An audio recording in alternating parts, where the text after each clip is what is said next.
The first thing that we're going to do is double check the image size because you're not able to create a stamp out of your image unless it is underneath 5,000 pixels.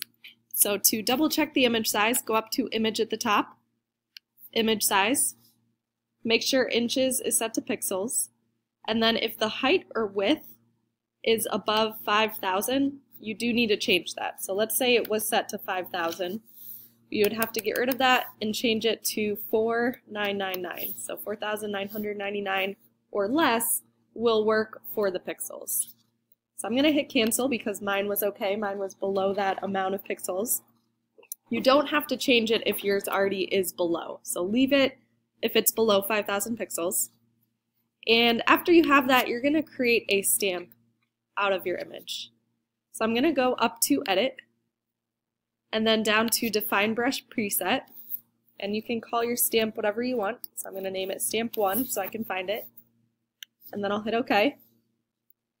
And I'm going to add a new layer to my image, and on this new layer I'm going to change the color to white.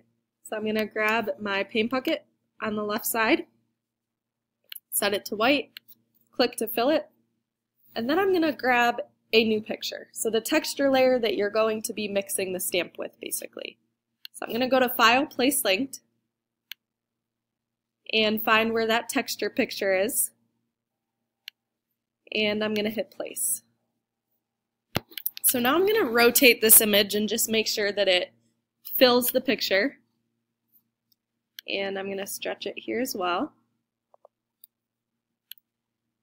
And remember, if you want to keep that picture in proportion, to hold down Shift so it doesn't stretch too wide or too tall.